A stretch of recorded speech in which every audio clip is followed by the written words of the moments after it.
of feeling around until you find it. I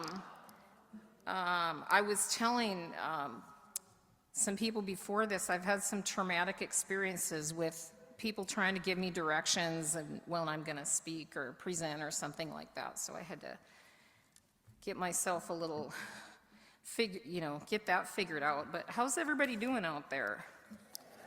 Awesome. That's great. I am really grateful to have the opportunity to come and share a little bit of my story with you.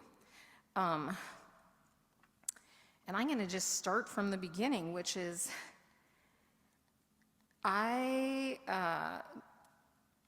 was born in 1963, which is a long time ago. For those of you that weren't around, long time ago, the #1 song that year was, you guessed it, it was Surfin' USA by the Beach Boys. Woo-hoo. I'm not gonna go into a chorus of it right now, maybe later. But seriously, that was a time when I was born. My parents were thrilled to have their first daughter, the oldest daughter. But then about 3 months later, their joy turned to shock and grief when they discovered that I was blind. They didn't know what to do. Really, my mom's only experience with blind people was the blind man selling brooms on the street corner near her house during the Depression. So they had no idea how to raise a blind child. But pretty soon they figured out they needed to get on with life and just use their common sense.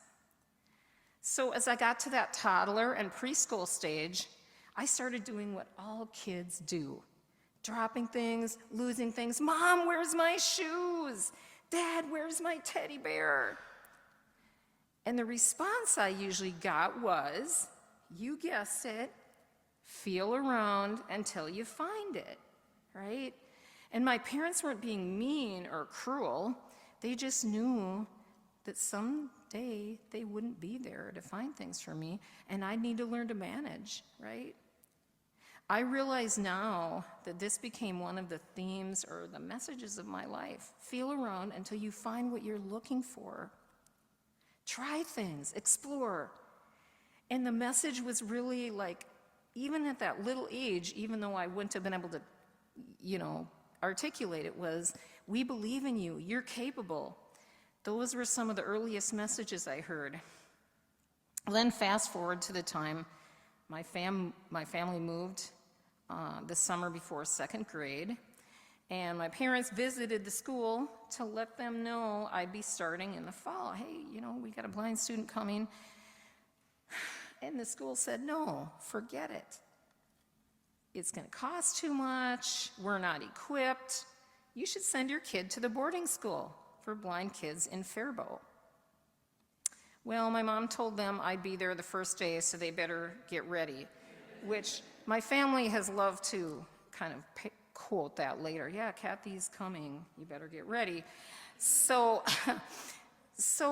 that's when I started to hear some other messages once I got to school. What message did that send to me? Oh, these messages weren't said out loud. Some of the most powerful messages in our lives are never said out loud. We are made to hear them anyway. Messages like, you're a problem. You don't belong. You're in the way. We don't need what you have to offer.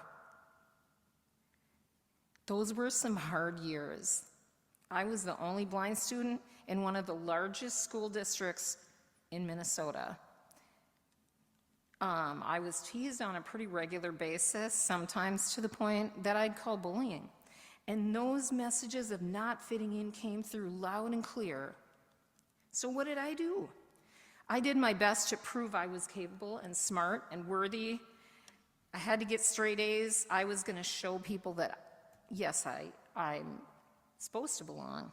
I'm supposed to be here. I got to prove myself to you. But then fast forward again, just a few snapshots, something started to change when I was in high school. I was starting to feel around and look for what I wanted. I got really involved in a youth group with my church, my faith community. So I found faith in some new ways, and I started to find fulfillment. I joined the debate team.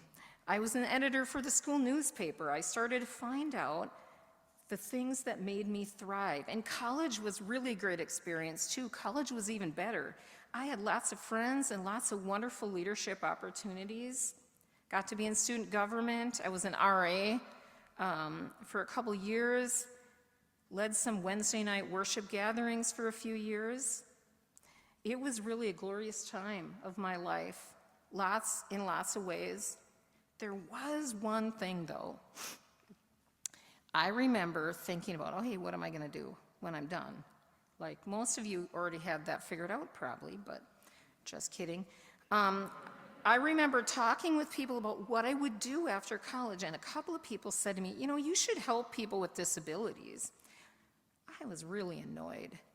I remember telling them I have no interest in working with people with disabilities. Forget that idea. Why did I respond that way? Well, as I look back on it now, I know why.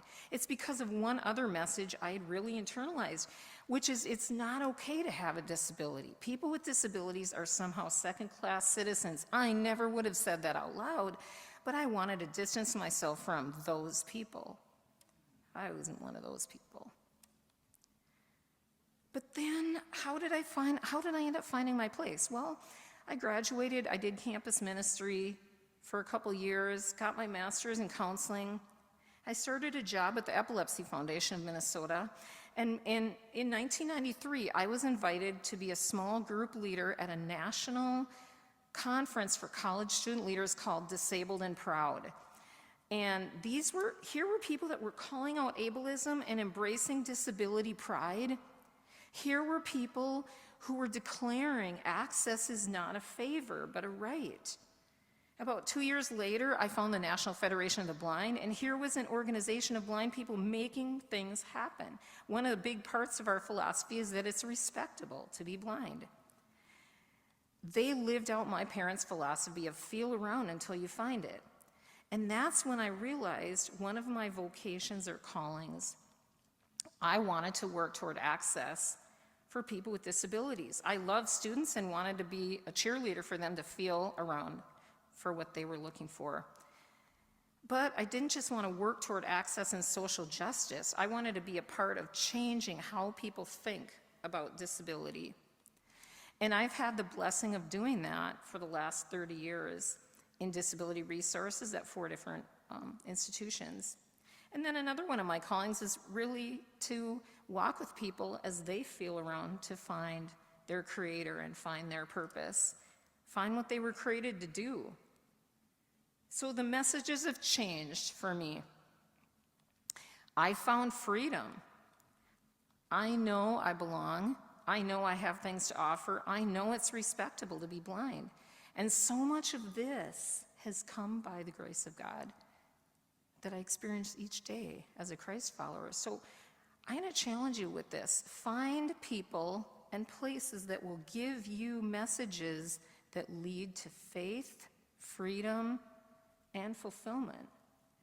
If you're looking for what will make you thrive, I really encourage you to feel around until you find it.